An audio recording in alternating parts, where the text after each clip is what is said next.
For those who don't know us, Carrie is the publisher of Doppelhaus Press, and her author is in town. Her author, Hagar, is right here. She's going to read first. Hagar's on a short book tour. Carrie and I have known each other for a long time in a different way. We've been going to the same bonsai class out in Silmar for a long time. So it's funny how we know each other. Carrie asked me to put this reading together. I'm thrilled that you're all here. I found a bunch of poets that I think will thrill you, and we're going to do some Neruda tonight, and they're going to read their own work tonight, and I'm not going to host this thing. But I'm going to tell you the reason a little bit about this reading is that Hagar's book, which I suggest you all go out and buy, it's right behind you for sale, is a work of fiction, right, about Neruda's daughter. Neruda had a daughter. I won't get into that. But I wanted to make this a bit of a tribute to Neruda, so the poets are going to read some Neruda. Some of them are going to read in Spanish and English, and they're going to read their own work. And I really wanted it, some Spanish and English, because I feel that Neruda, who wrote in Spanish, some of his translation gets lost in English. So without further ado, my host, Daryl Larson, actor, director, poet, everything, my good friend, is going to host tonight. So please give it up to Daryl. Thanks so much. Yeah, what a great crowd, Keith. There are a lot of poetry lovers in LA, but to get them all to gather in one room can be daunting.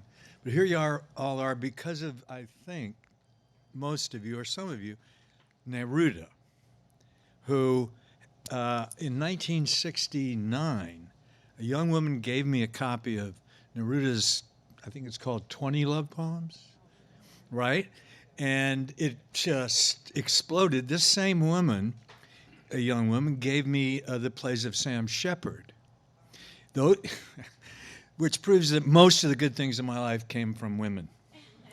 And so when Keith mentioned this in Neruda tonight, I really wanted to be here, and he asked me to do this part of it because I stand up in front of people and don't feel particularly embarrassed.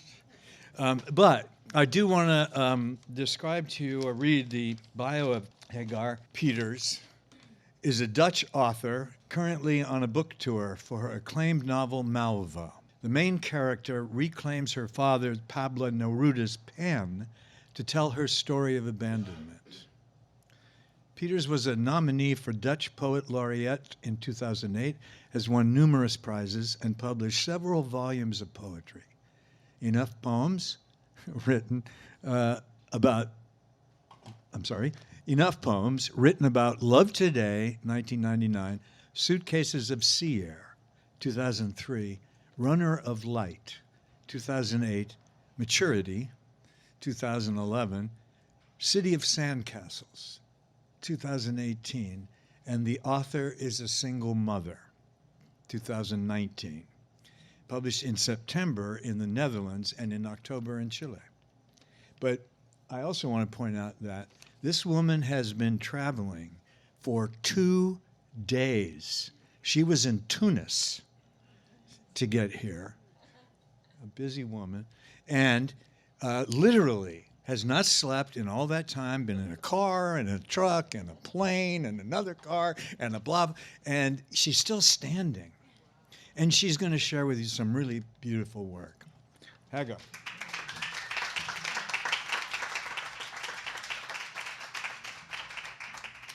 Thank you.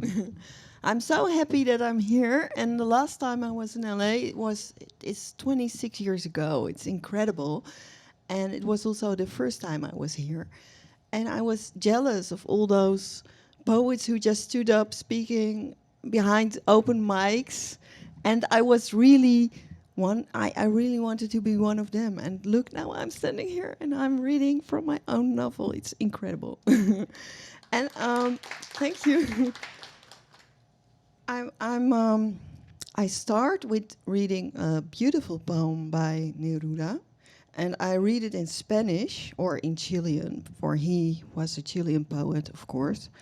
I don't have the translation, so you just have to listen to the original. And the reason why I chose this one is that my father, who is still how do you call that?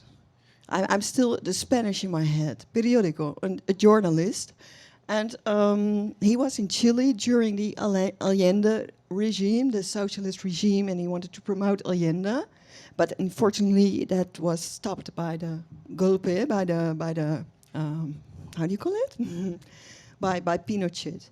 And before my father was there, he was put in jail in Colombia, and he in his cellar, so he was in prison, and on the wall, I think a year before you received this book, it was in '68, I was not born yet, there was a line of Neruda written on the wall in his cellar, and that was, "Puedo escribir los versos más tristes esta noche." Tonight I could write the most sad poems. And I read that in my father's diaries, which I could read later. And so I thought I chose this one.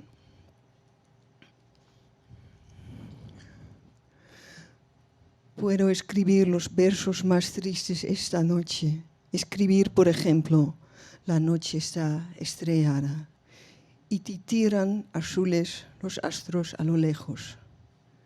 El viento de la noche gira en el cielo y canta.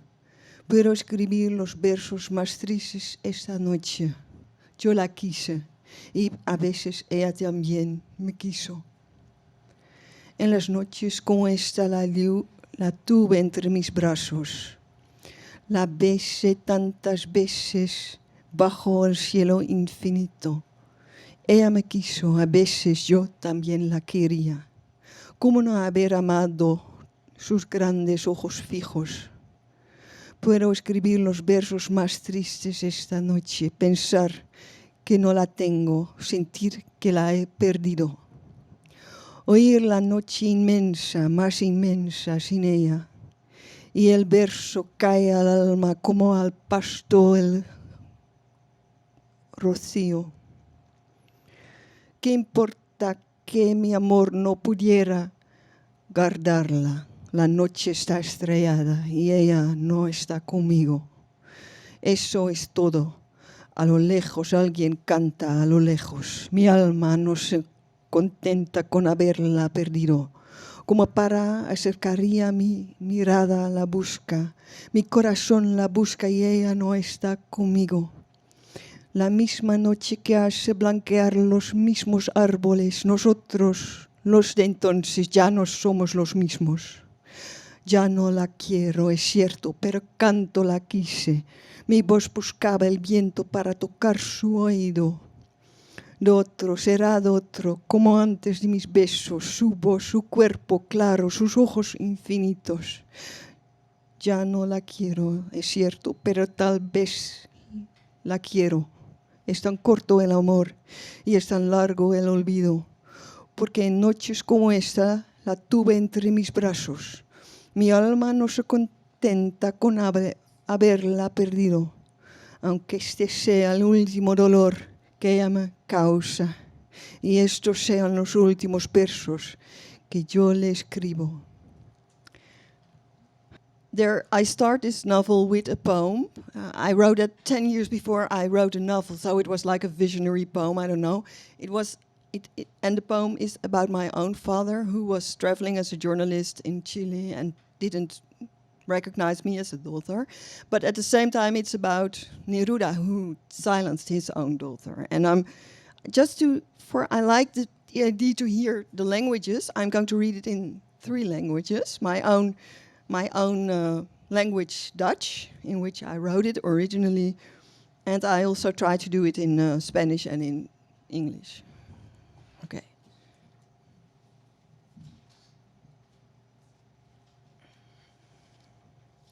Okay, I'll start with the Dutch. You won't understand a word of it, but it's just because of the sound. God Betert, die vader van mij, was altijd haantje de voorste waar het onrecht betrof. Hij was kameraadreiziger, medebeweger op de golven van de historie, beschreef die met zekere hand. Kogeloos, standvastig waagde hij zich in mistige steden in en verre. En verder dan het hemd en dan de rok die mijn moeder omhoog trok om van mij te bevallen. Godsamme mijn vader, op wie ik zo trots was dat ik hem na wilde volgen. Een fellow kindeke klein. Zelfs op zijn knie reisde ik hopsa saap een kameel door de woestijn, door de karavaan. Ver weg van haar die jarenlang nog lag na te kermen op haar slaapkamer. Waar geen oog dicht nog daglicht in mocht, geen buitenlucht, geen buitenland en geen vadergezicht om dieper te verwelken dan door mijn ontstelpen.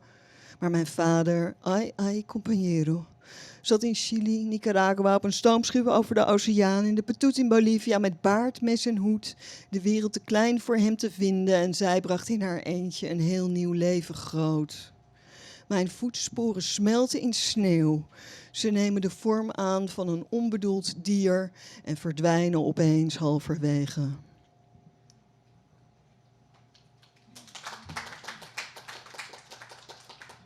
And the translation in English. And my accent is not really, you hear my Dutch accent, but that's okay. God's sake, that father of mine was always cock of the walk when it came to social injustice. He was a fellow traveler, mover on the waves of history, describing them with a steady hand, bullet-free and steadfastly, venturing far into distant misty cities, further than the shirt and the skirt my mother hitched up to give birth to me. Damn it, my father, who I was so proud of, I wanted to follow him, a little kiddie companion.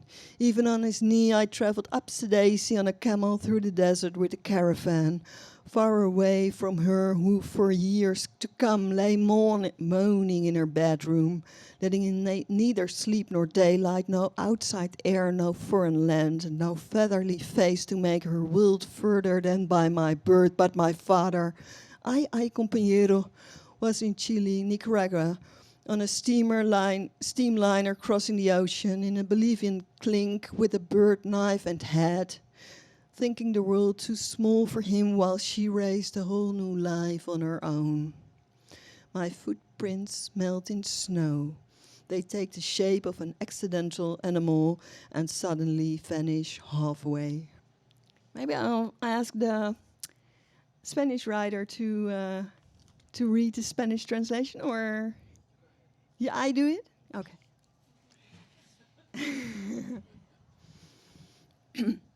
Válgame Dios, ese Padre mío, siempre el primero en desafiar a injusticia. Compañero de ruta, se movió al ritmo de las olas la historia que describió con mano segura, obstinado y desprovisto de balas. Aso adentrarse a en lejanas ciudades brumosas, más pendiente de salvar su ropa que la falda de mi madre se levantó para primirme. Para vaya con Dios ese Padre mío, tan orgulloso me sentía en él, que quise seguir sus pasos con compañerita chiquitita, hasta sentada sobre su rodilla viajé, arre que arre, montada en un cameo, por el desierto, con la caravana muy lejos de ella, que años después aún lloraba en su dormitorio, sin pegar ojo ni permitir que entrara la luz del día, ni el aire de la calle, ni un país extranjero, ni un rostro paterno para martirizarse aún más que el día en que broté de ella. Pero mi padre, ay compañero, estaba en Chile, Nicaragua, cruzando el océano en un barco de vapor, en Chirona, en Bolivia, con barba, cuchillo y sombrero, creyendo que el mundo era demasiado pequeño para él, mientras ella criaba sola una nueva vida. Mis huellas se derritan en la nieve, adoptan la forma de un animal imaginario y se borran de repente a medio camino. Thank you. I'll just finish with this only one, the last one.